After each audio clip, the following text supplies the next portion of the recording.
Yashodanandana Brajajana Ranjana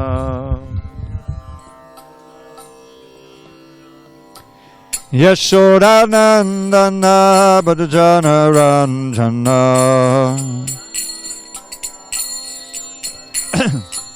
Yamunatira Vanachari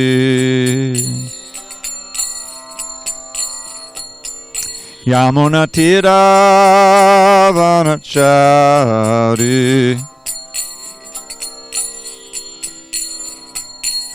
Jaya Radha Madhava Kunjabi Hari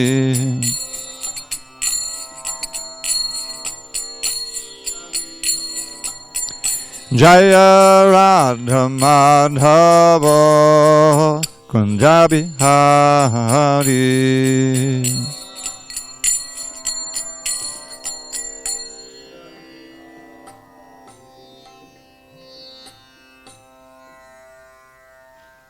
Sorry about that. Is this actually on? As low as it could possibly go. Is this the Vijay level, or can we do a little bit more? We just have Harekrishna.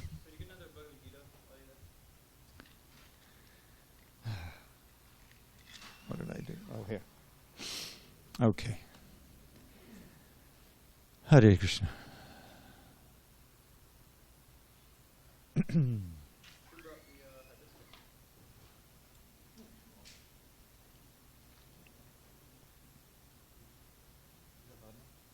Oh, that'll do. That's good. Thank you. Okay, we're going to be reading on page 4, I think. Yeah.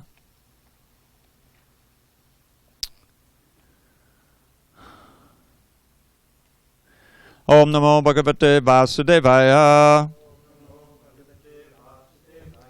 Om Namo Bhagavate Vasudevaya.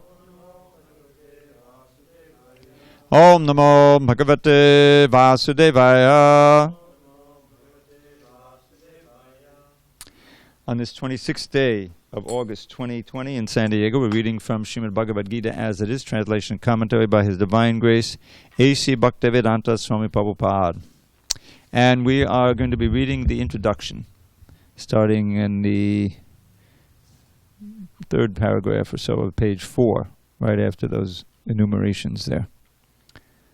And, okay, and then we'll speak a little bit after that. Arjuna was in a relationship with the Lord as a friend. Of course, there is a gulf of distance between this friendship and the friendship found in the material world. This is transcendental friendship, which cannot be had by everyone. Of course, everyone has a particular relationship with the Lord, and that relationship is evoked by the perfection of devotional service.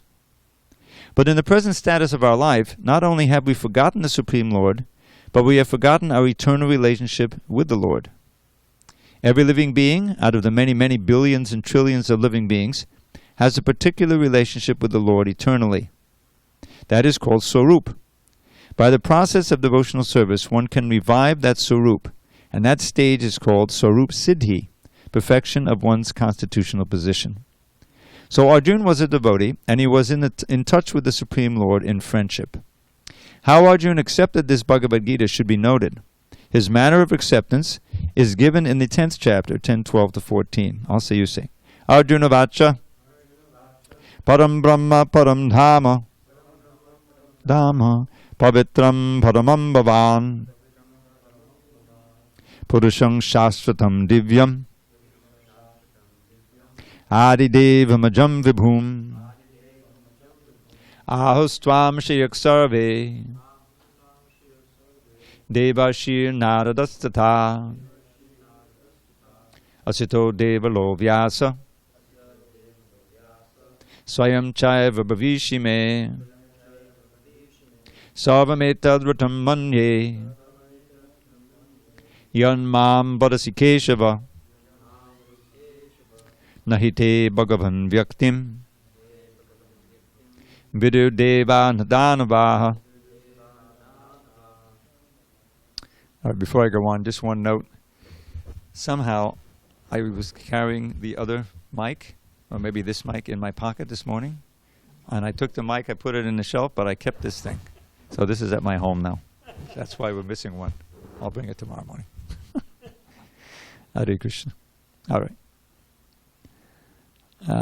Okay, I didn't read the translation yet, right?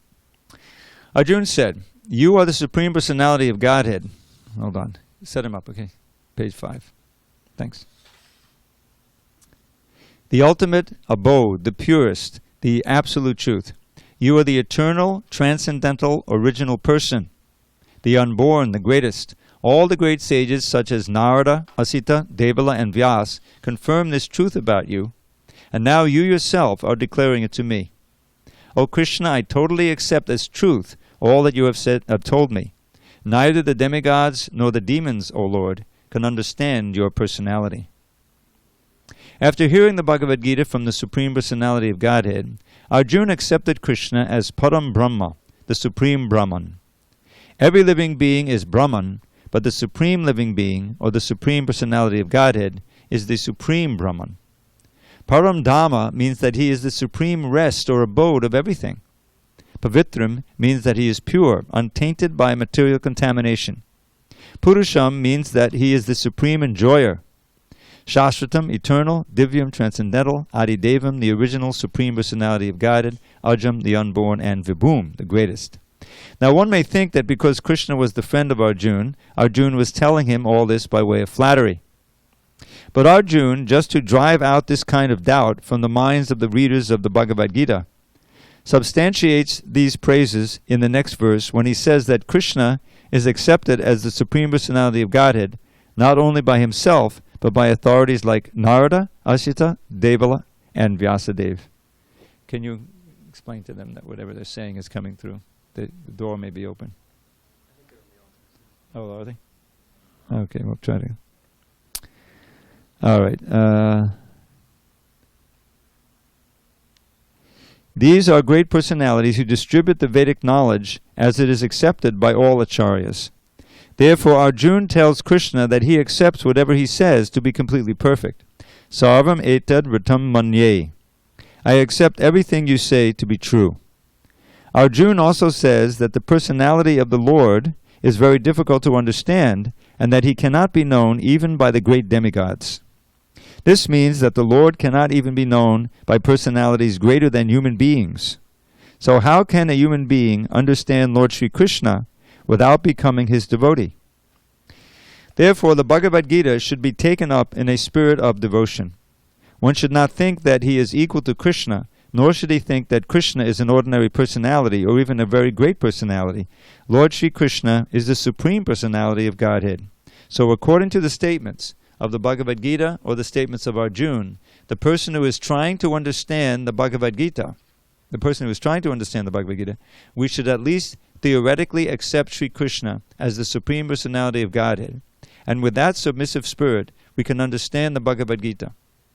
Unless one reads the Bhagavad Gita in a submissive spirit, it is very difficult to understand Bhagavad Gita because it is a great mystery. Om Jnana Timirandasya Jnanandana Shalakaya Chakshu Unmidatam Mena Tasmai Shri Gurave Namaha. I was born in the darkness of ignorance, but my spiritual master Srila Prabhupada opened my eyes with the torchlight of knowledge. I offer my humble obeisance unto him and all members of Sri Parampara. So this is very interesting because rereading this introduction for I don't know how many times I read it, but we've read from the beginning of the setting the scene, which is more or less where the text really begins.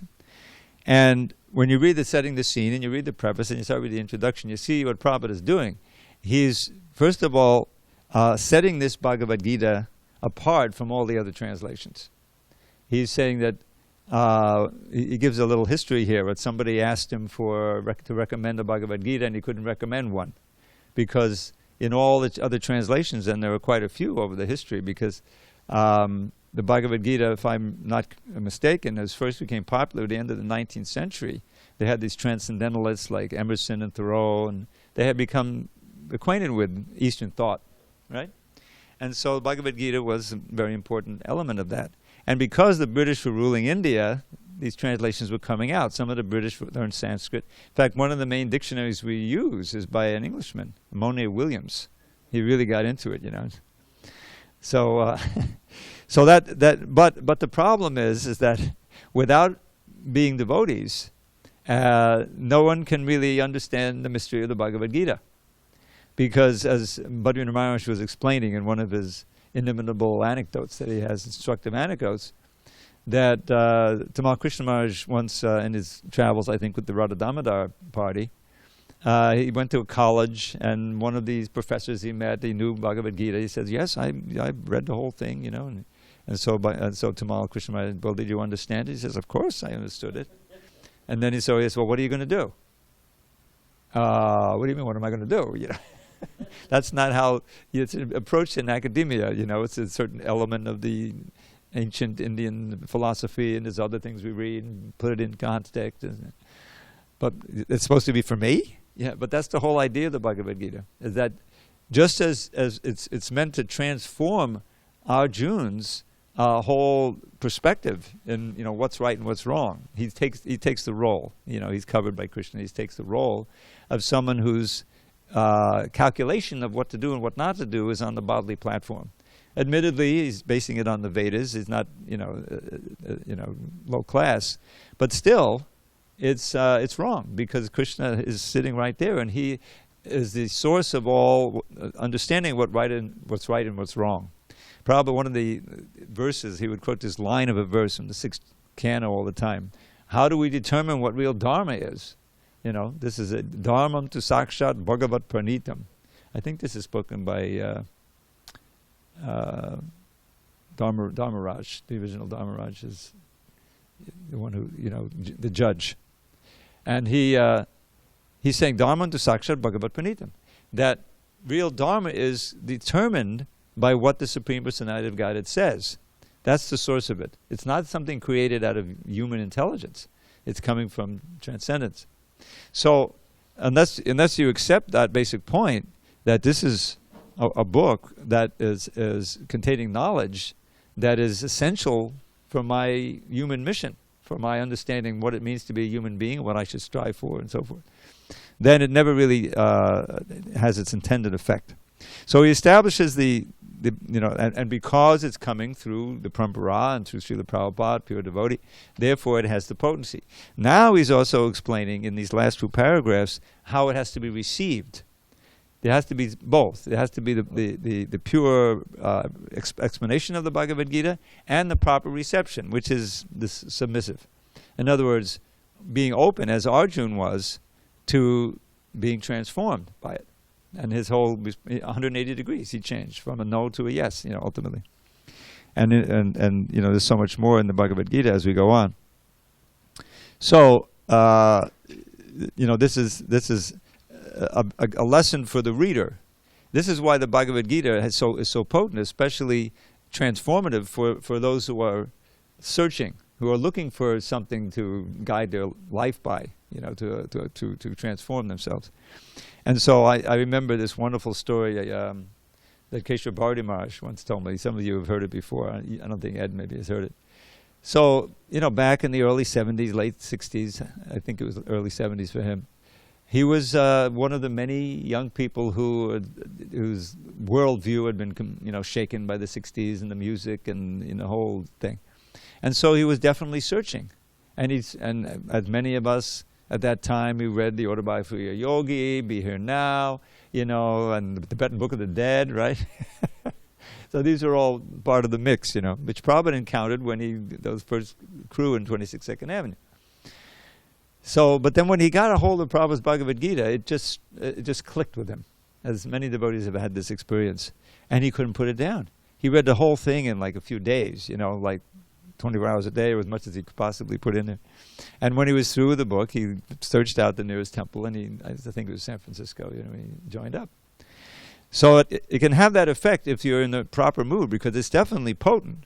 And if you're in a receptive mood, and you're open to the admittedly radical ideas, you know, compared to our ordinary material ideas, then it has the potency is there, and so Prabhupada is explaining that. And then he's going to go into an in-depth, analysis of the essential philosophy of the Bhagavad Gita. It's really a wonderful introduction. So if there's no further discussion on this, we'll continue. All right, I think a second paragraph there. Is it the second paragraph in 7 where I am? Where did I end here? Oh, no. No, the second paragraph in chapter, page 6. Just what is the Yamaraj was the one I was trying to think of. Yamaraj spoke that Dharma to Saksha Bhagavad Gita. Just what is the Bhagavad Gita? The purpose of the Bhagavad Gita is to deliver mankind from the nescience of material existence. Every man is in difficulty in so many ways, as Arjuna was also in difficulty in having to fight the battle of Kurukshetra. Arjuna surrendered unto Sri Krishna, and consequently this Bhagavad Gita was spoken. Not only Arjuna, but every one of us is full of anxieties because of this material existence. Our very existence is in the atmosphere of non-existence. Actually, we are not meant to be threatened by non-existence. Our existence is eternal, but somehow or other we are put into asat.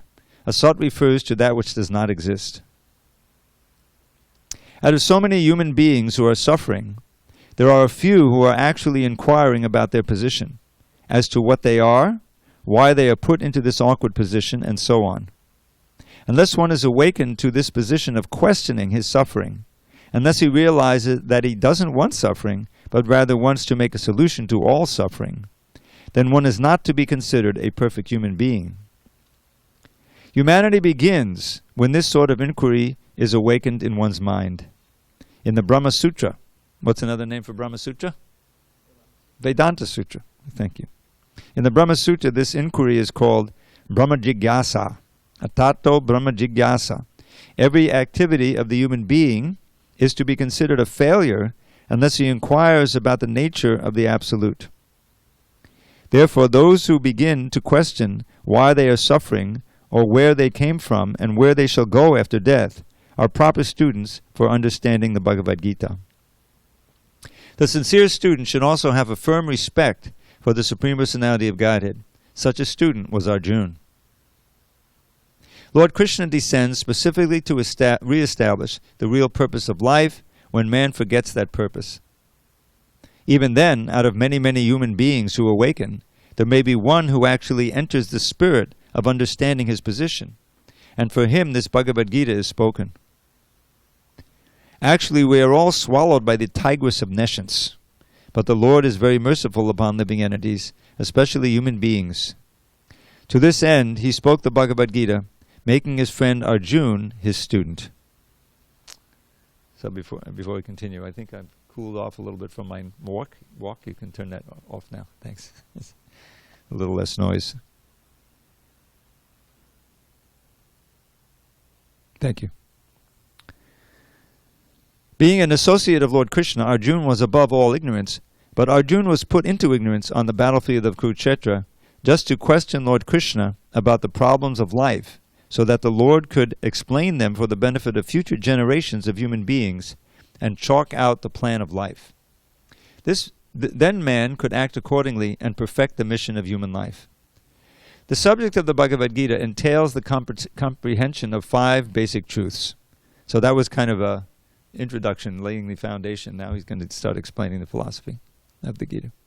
First of all, the science of God is explained, and then the constitutive position of the living entities or jivas. There is Ishvara, that's God, which means the controller, and there are jivas, the living entities which are controlled. If a living entity says that he is not controlled, but that he is free, then he is insane. The living being is controlled in every respect, at least in its conditioned life. So in the Bhagavad Gita, the subject matter deals with the Ishvara, the supreme controller, and the jivas, the controlled living entities. Prakriti, or material nature, and time, the duration of existence of the whole universe, or the manifestation of material nature, and karma, or activity, are also discussed.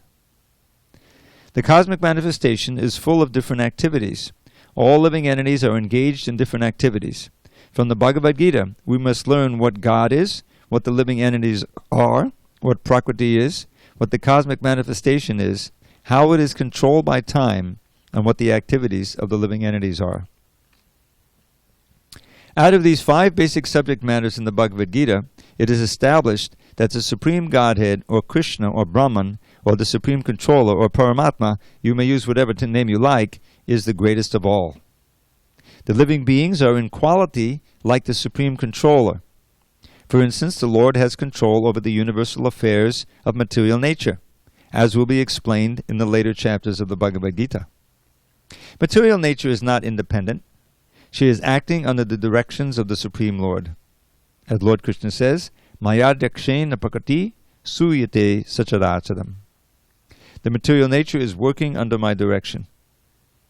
When we see wonderful things happening in the cosmic nature, we should know that behind this cosmic manifestation there is a controller. Nothing could be manifested without being controlled. It is childish not to consider the controller. For instance, a child may think that an automobile is quite wonderful to be able to run without a horse or other animal pulling it. In India, when they first had the horseless carriages, it was like that. But a sane man knows the nature of the automobile's engineering arrangement. He always knows that behind the machinery there is a man, a driver. Similarly, the Supreme Lord is the driver, under whose direction everything is working. Now, the jivas, or the living entities, have been accepted by the Lord, as we will note in the later chapters, as his parts and parcels. A particle of gold is also gold. A drop of water from the ocean is also salty. And similarly, we, the living entities, being part and parcel of the Supreme Controller, or Ishvara, or Bhagavan, Lord Shri Krishna, have all the qualities of the Supreme Lord in minute quantity, because we are minute Ishvaras, subordinate Ishvaras. We are trying to control nature, as presently we are trying to control space or planets, and this tendency to control is there because it is in Krishna. But although we have a tendency to lord it over material nature, we should know that we are not the Supreme Controller. This is explained in the Bhagavad Gita. What is material nature? This is also explained in the Gita as inferior prakriti, inferior nature. The living entity is explained as the superior prakriti. Prakriti is always under control, whether inferior or superior. Prakriti is female, and she is controlled by the Lord, just as the activities of a wife are controlled by the husband. Prakriti is always subordinate, predominated by the Lord, who is the predominator. The living entities and material nature are both predominated, controlled by the Supreme Lord. According to the Gita, the living entities, although parts and parcels of the Supreme Lord, are to be considered prakriti. This is clearly mentioned in the 7th chapter of the Bhagavad Gita. Apare mitastvanyam prakritim viddhi me param. This material nature is my inferior prakriti, but beyond this is another prakriti, jiva bhutas, the living entities. Material nature itself is constituted by 3 qualities: the mode of goodness, the mode of passion, and the mode of ignorance. Above these modes there is eternal time, and by a combination of these modes of nature and under the control and purview of eternal time, there are activities which are called karma. These activities are being carried out from time immemorial, and we are suffering or enjoying the fruits of our activities. For instance, suppose I am a businessman and have worked very hard with intelligence and have amassed a great bank balance. Then I am an enjoyer. But then say I have lost all my money in business. Then I am a sufferer. Similarly, in every field of life, we enjoy the results of our work, or we suffer the results. This is called karma. Okay, so let's stop there a little bit and discuss. So Srila Prabhupada is systematically describing the 5 different subject matters in the Bhagavad Gita. And really throughout the Gita you don't find a description like this, where they go each one, but they're covered, of course, but not so nicely in the summary. So it's really a nice thing to remember those 5, because in every part of the Bhagavad Gita you can say, oh, this section is describing the Ishvara, this section is describing the karma, and so forth. And it gives you an outline, a structure. So, yeah. Where are these 5 first described or listed? I think this is coming from Baladev. Yeah, I think, if I'm not recall, I can give you the commentary. We have this commentary translated, But it's a nice way of organizing it. Another nice way is Sambandha Videya Priyojana. In fact, I once saw a list of, I don't know if it was not all of the verses, but many of the verses of the Bhagavad Gita, and Prabhupada has noted, oh, this is Sambandha, this is Abhideya, Prayoja, like that. It's a nice way of organizing the philosophy. So let's just review these five quickly. Ishvara, the Supreme Controller.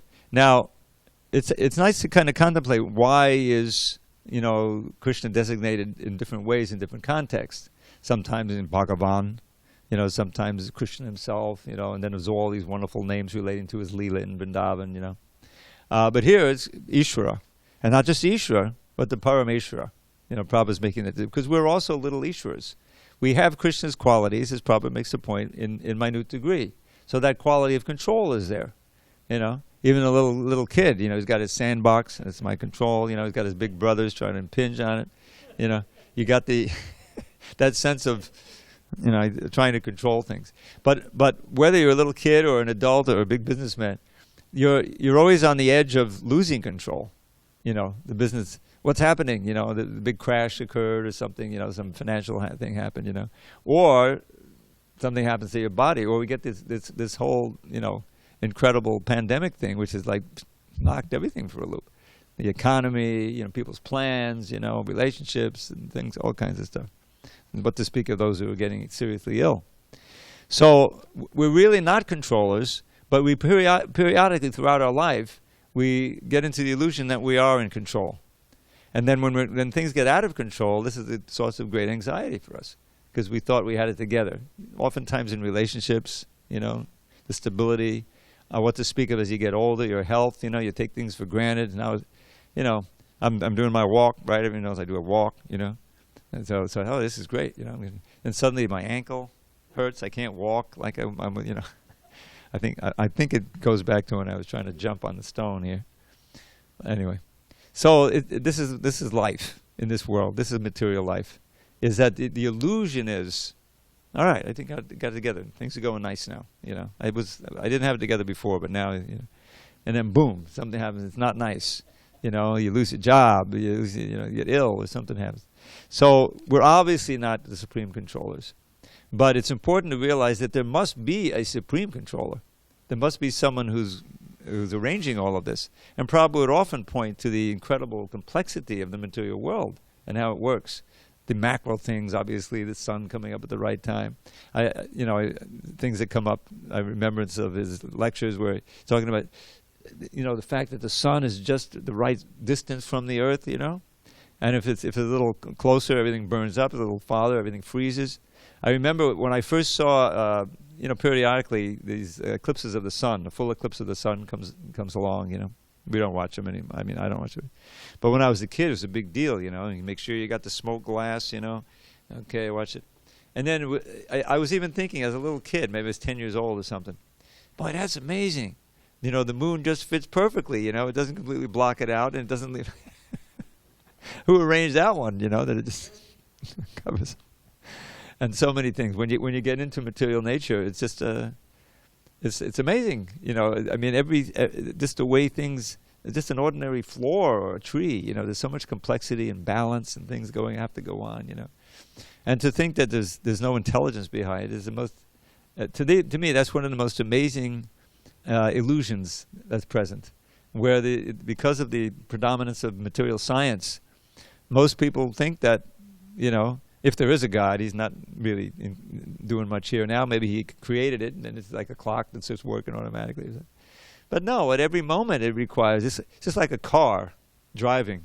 You got to you got to pay attention. There's so many adjustments you got to keep making to keep things going properly, So this, as Prabhupada often quotes, Maya jakshena prakati suyate sacharacharam. This is 9:10, I believe, 9th chapter, 10th verse. Maya jakshena. Jakshena literally means superintendence.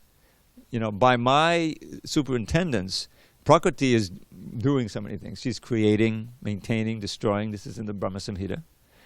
But there has to be a guiding intelligence that's showing. She's acting according to the desire of the Supreme Lord. And doing, and it's working.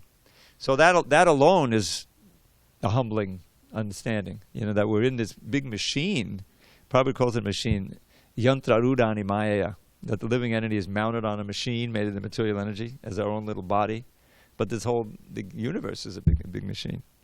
So, so it's kind of awe-inspiring, you know, that, and it's also kind of, you know, very humbling to realize that we're totally dependent at every moment, you know. I mean, with this pandemic, you know, the breath, you know, people are going to say, thank God I can breathe okay, you know. And they know that that's going to be, you know, what happens if you get really sick. You can't breathe properly or even at all. So the Ishvara, the Jiva, you know, that's the first thing. The Ishvara, the Jiva, that's the second one, the living entity. And there's so much to learn. We learn more in the different chapters. And Prabhupada makes the point, the distinction between the material elements and the Jiva. The one is the apara prakriti, or the lower energy, the you know, inferior energy that is not conscious, and then there's a para prakriti, which are the living entities who are daryate, we're exploiting or sustaining. Just like in each body, because we're here, the body's sustained. As soon as we leave, the body just reverts to its elements. You have to burn it or bury it or whatever. So and so Ishvara and the Jiva and the Prakriti. Now Prakriti, material nature, of course, we're part of that. So there's a kind of an overlap in one sense. The Jiva is part of the Prakriti. But we're distinguished because we're a superior energy. We belong intrinsically to the higher energy, and we have a special designation because we have the tendency to get overwhelmed by the material energy, and that is tatastha shakti, marginal energy. But by nature, we're spiritual. And the whole effort in Bhakti Yoga is to revive our spiritual nature, rather than be identifying ourselves with matter. That's the whole idea.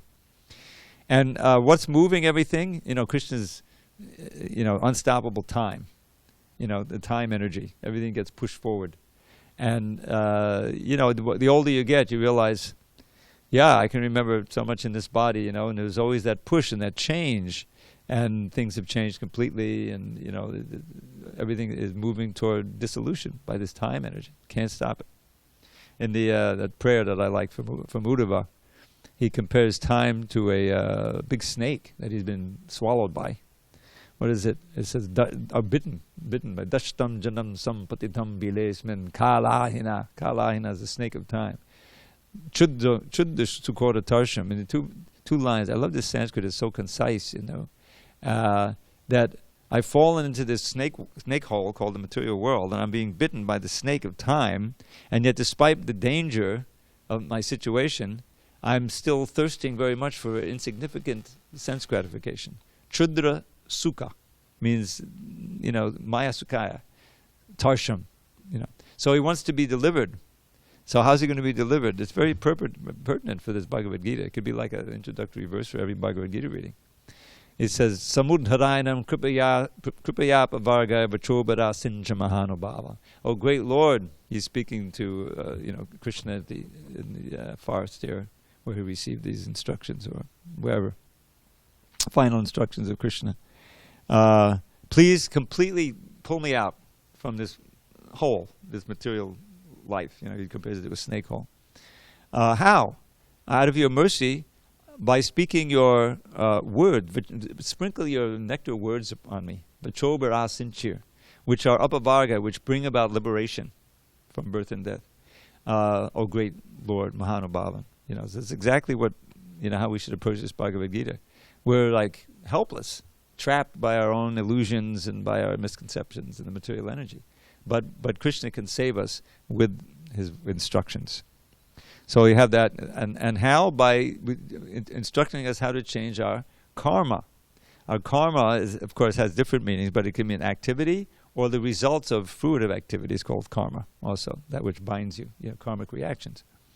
So how can we change our actions, not just our understanding, but what we do in this world, so that we can get out of it and be reinstated in our eternal, blissful, fully cognizant life, Satchidananda. That's what the Bhagavad Gita is teaching. But the understanding, what things are going on, this is a very nice way of dividing it, these 5 topics. Okay, any discussion on those? Let's see, how far did I get here?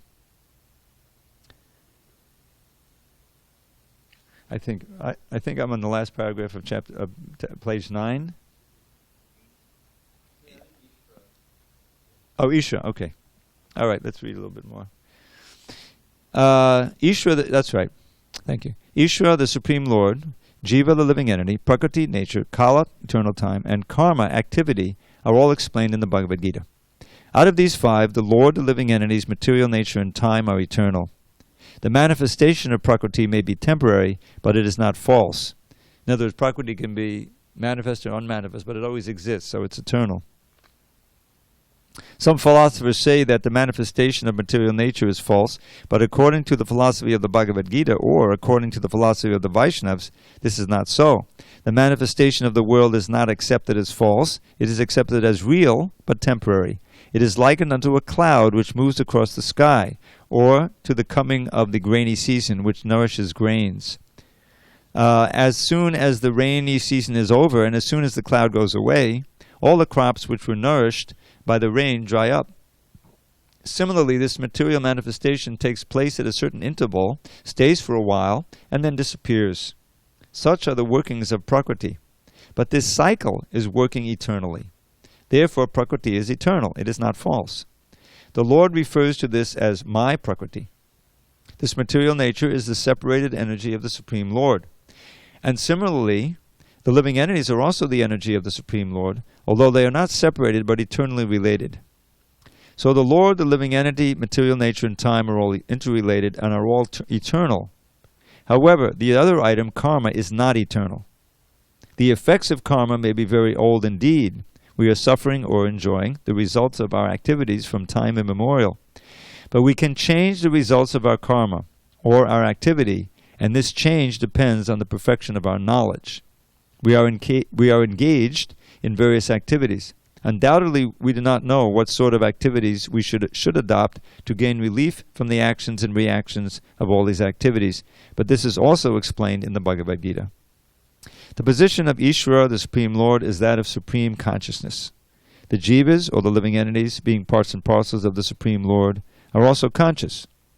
Both the living entity and material nature are explained as Prakriti, the energy of the Supreme Lord. But one of the two, the jiva, is conscious. The other Prakriti is not conscious. That is the difference. Therefore, the jiva Prakriti is called superior because the jiva has consciousness which is similar to the Lord's.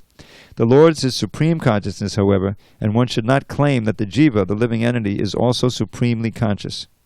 The living being cannot be supremely conscious at any stage of his perfection, and the theory that he can be so is a misleading theory. Conscious he may be, but he is not perfectly or supremely conscious. So Prabhupada is, here he's fighting the Mayavadis. Mayavadis say that we can become Supreme Brahman. The distinction between the Jiva and the Ishvara will be explained in the 13th chapter of the Bhagavad Gita. The Lord is Kshetrajna, conscious. He is the living being. But the living being is conscious of his particular body, whereas the Lord is conscious of all bodies. Because the Lord lives in the heart of every living being, he is conscious of the psychic movements of the particular jivas. We should not forget this. Somehow this little statement that Prabhupada makes, it stuck with me ever since I first read it. We should not forget this. In other words, everything we do is being witnessed by the Paramatma. And we can't hide anything. So we should say, okay, well let me dovetail my activities with the will of the Paramatma, and that's really what we're trying to do here. It is also explained that the Paramatma, the Supreme Personality of Godhead, is living in everyone's heart as Ishvara, as the controller, and that he is giving directions for the living entity to act as he desires. The living entity forgets what to do. First of all, he makes a determination to act in a certain way, and then he's entangled in the actions and reactions of his own karma. After giving up one type of body, he enters another type of body, as we take off and put on clothes. That's right there in the second chapter. As the soul thus migrates, he suffers the actions and reactions of his past activities. These activities can be changed when the living being is in the mode of goodness.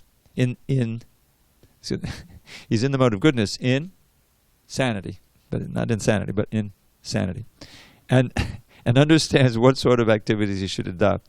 If he does so, then all the actions and reactions of his past activities can be changed. Consequently, karma is not eternal. Therefore, we stated that of the 5 items, Ishvara, Jiva, Prakriti, time, and karma, 4 are eternal, whereas karma is not eternal. So I just wanted to focus on that aspect of the philosophy. this is such a great boon, you know, that it's very much emphasized. I remember reading the Hari Bhakti Vilas. We have parts of it translated. I don't think the whole thing has been translated yet, maybe, but I haven't seen it. But parts that have been translated, there's like hundreds of verses. There's a section, hundreds of verses about the holy name. And many of them deal with this power of the holy name to, you know, quickly eradicate eons of births worth of karma. You know, this is, I mean, even in like some of the verses, Madhura Madhura Meta Mangala Mangalanam Sakala Nigamavalli Satpalam Chit Swarupam Sakala Rabipadi Gitam Shadaya Heleyava Bhagavadgita Tadi Krishna Nama. So the first part says of sweet things, it's the sweetest you will taste at any time. Of things that bring good fortune, it's the perfect paradigm. Of all the Vedic writings, it's the transcendental fruit, the very form of spirit, unalloyed and absolute. When uttered even once with faith, or uttered once with none, from birth and death it surely will deliver anyone. So the point is, even in different chanting, is Krishna, you know, empowered the name, not full faith, not full understanding, gets rid of so much karma. You know, it's such an incredible boon, and we should want that, because that's what's keeping us bound here. All these reactions from previous lives and from this life, you know, that keep us bound in the next life. This has been going on for, you know, eons. So to really, you know, appreciate the mercy of Krishna in manifesting as His holy name, which is so accessible for us. You know, everybody. You don't have to be, there's no prerequisites. You can be the worst sinner of all sinners, you know, impure or whatever. But just chant. You just chant the name, you know. And if you take it seriously and somehow, you know, determine that I'm going to chant those 2 rounds every day. You know, you start wherever you're at. That's what I started with. But it's so, you know, it works so quickly, especially if you're, you know, a little bit in the mode of goodness, you know, vegetarian, stuff like that. It works even faster. You feel the effect faster. And that, you know, right away you can say, oh, this process really has potency. Let me pursue it more. You know, I want to attain the real fruit of the chanting. And besides its blessing of liberating us from karma, is bestowal of the pure love for God, you know, prema, pal, you know. And it's like, wow, you count your blessings. You know, somehow this nice fellow in the airport gave me this book, and it's been sitting on my shelf for a few months. And now I've taken it up. I said, whoa, you know, there's something people just go through. Or, you know, the person who gets it doesn't ever read it, puts it in the garage, and then the next generation, he's cleaning the garage and knocks him on the head. You know, I mean, these things have happened. You know, but the point is that Prabhupada, you know, with a great effort and you know, has manifested these chances. And if we really take it for what it is, it's just like you know, somebody comes along with a cure, you know, for some disease, but someone has to be open to say, okay, yeah, you know, I think or something that'll prevent a disease, you know, and you have to have faith, obviously, and partake of it. But Prabhupada is laying it out so clear here, you know, that we're part of the Prakriti, you know, and we belong in the spiritual realm. We've lost that touch, and due to our own volition, we've turned our back on Krishna and we've come to this material world. And once we, you know, in this particular life, you know, you live for a while and you're going to go through reverses and you're going to see how fragile things are and how your plans can be dashed and all kinds of things, you know. So that's something we don't need faith to learn that. That's obvious. But when it's put in perspective here and you say, oh, now I know why. Because I'm pretending to be an Ishvara. I'm thinking that I'm in control. I'm simply following the dictates of my mind and senses, you know. But there's another path to take out of this desert, you know, or whatever you call it, an ocean of material life. And let me give it a try. So here, it's interesting, you know, the history of this introduction is that Prabhupada dictated it, I believe, while he was uptown. I think he had that big reel-to-reel, you know. Did you ever see those? I mean, I used to have one of those. I used to record on those. And it was stolen, you know, after he'd done the introduction. And thank God they didn't steal the tapes, you know. They didn't know the tapes were the most valuable thing. But, and, you know, he didn't really know externally what the future would be. So he put the whole philosophy practically in this introduction. It's really wonderful, you know. And it's survived, and it's been nicely edited and presented as part of the book now. But it's, you know, it's very rich, and he's explaining the philosophy, and he'll, at the end there, he'll give these wonderful verses from the Gita Mahatmya, glorifying the Bhagavad Gita, which, you know, when you read them, like what is Sarva Panishdo Gavo, Gopal, no, Parto Gopal Ananda. What is it? How's it go? Sarva Panishdo Gavo, how's it go?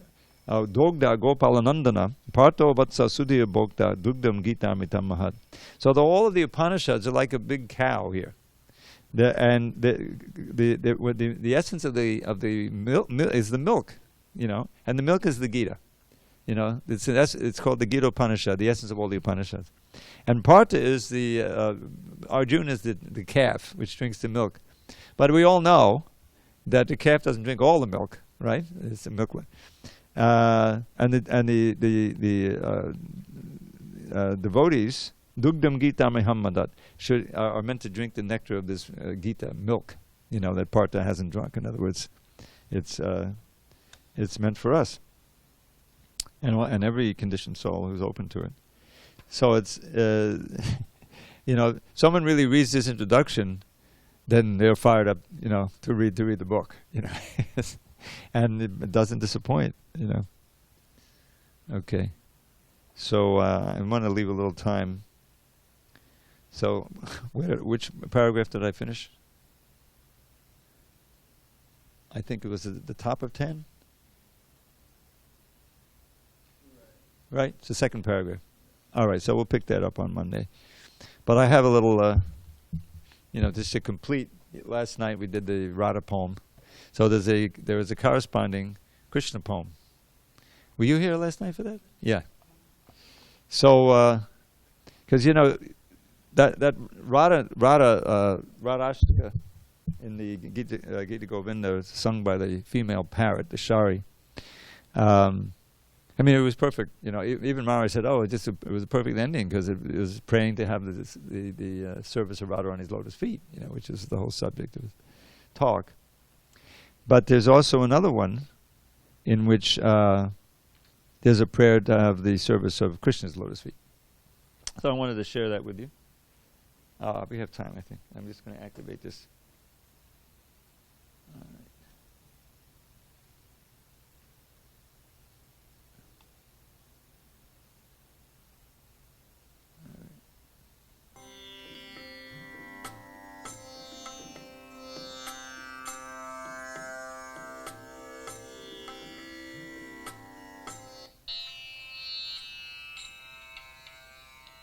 That wasn't supposed to happen. I'm sorry. All right. All right. I'll do one of the first Sanskrit, and then I'll just do the English. Ambudanjanenda nili nandi kanti dambara kunkumoja raka binjarangshu divya rambara shimarangi charti tengdu pita nakta chandana Swangvi dasya dostu mesa ballavendra nandana. His dark complexion mocks mascara, sapphires and the blackish cloud. His garments shine like reddish rising sun with lightning bolts endowed. Okay, I think I'm going to liberate myself from the drum, so I'll get a little more freedom. With sandal paste enhanced with camphor are his handsome limbs replete. May Nanda's son bestow on me the service of his lotus feet. Upon his cheeks his shark-shaped earrings dance with quintessential grace. The pride of countless moons and lotus blooms is shattered by his face. The gopis bind his heart with hidden love that's perfect and complete. May Nanda's son bestow on me the service of his lotus feet. His loving pastimes, youthful form, and gorgeous dress are always new. His coward friends delight him with their playful tricks, and joking too. His splendid pleasure groves make Indra's Nandana accept defeat. May Nanda's son bestow on me the service of his lotus feet. Their hearts aglow with golden prame, his friends and kin expand his joy. The universal rulers bow their heads before that cowherd boy. He daily honors learned, truthful Brahmins free of all conceit.